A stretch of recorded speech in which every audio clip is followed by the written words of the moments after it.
Welcome to the Quick Slant on Green Bay Packer Nation. I'm your host, J.R. Augustine, and today we're going to be talking about 3 key weaknesses that the Cowboys have that the Packers can exploit.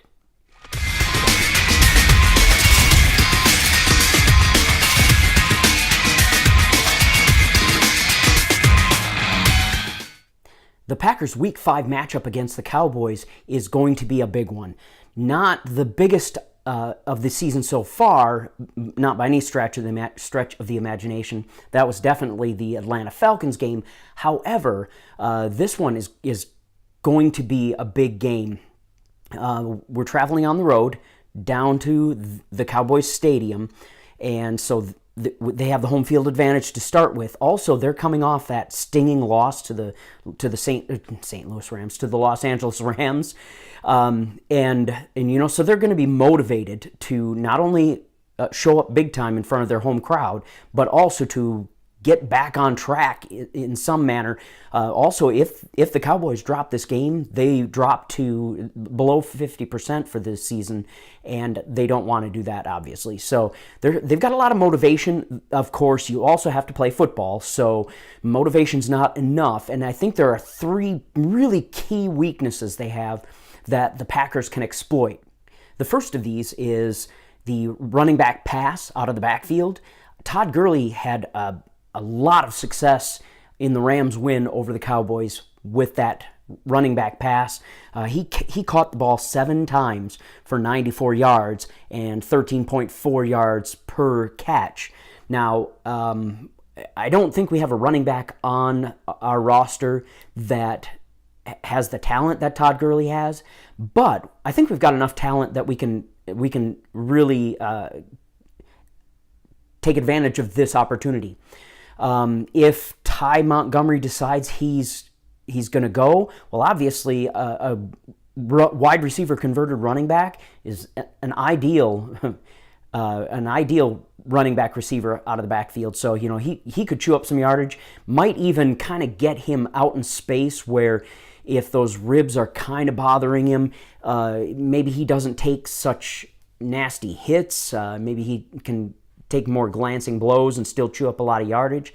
So we'll want to keep an eye on that. If Ty can't go, even though I think Williams' injury is not as bad as they expected, and he probably will be able to go against the Cowboys, I think that Aaron Jones showed enough in the game against the Bears to really earn some reps, if at the very least, if not the starting position, if Ty doesn't go. So, the Bears honestly have a more stout defensive line especially, than the Cowboys.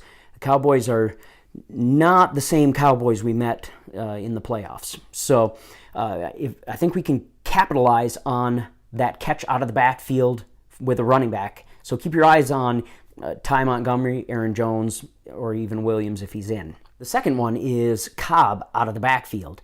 Now, Tavon Austin is kind of Cobb's counterpart on the Rams. He's that quick wide receiver that does a lot of across-the-middle stuff, but they've also used him heavily out of the backfield. He had only 1 catch that whole game against the Cowboys, and it was for negative yardage. However, he had 6 runs for 48 yards. That's an 8-yard average, so not too shabby using a wide receiver out of the backfield. And we all know how good Cobb is when he gets the ball in the backfield. He's, you get him hitting the sidelines and trying to catch the edge.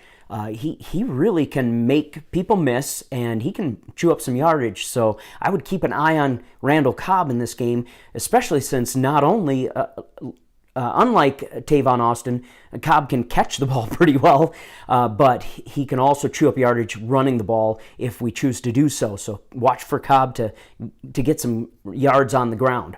Now, here's the most surprising weakness that I think that the Cowboys have.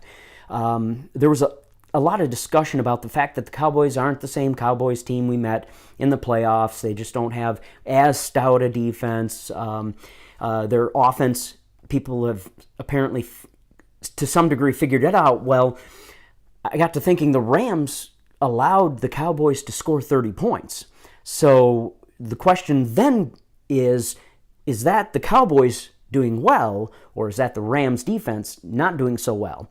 Well, the surprise that caught my attention was the fact that in the previous game, the Rams played San Francisco, and they also allowed San Francisco to rack up 30-plus points.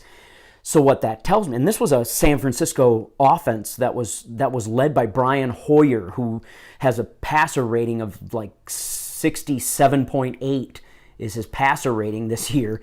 So what that tells me is that the Rams giving up 30 points to the Cowboys was not so much about the Cowboys doing things right on offense. It was more about the Rams doing things poorly on defense. Now, that being said, the Cowboys have some talent, and it's pretty explosive, and yes, maybe it's true that Dez Bryant isn't the same threat downfield that he used to be, but that doesn't change the fact that they've got some talent.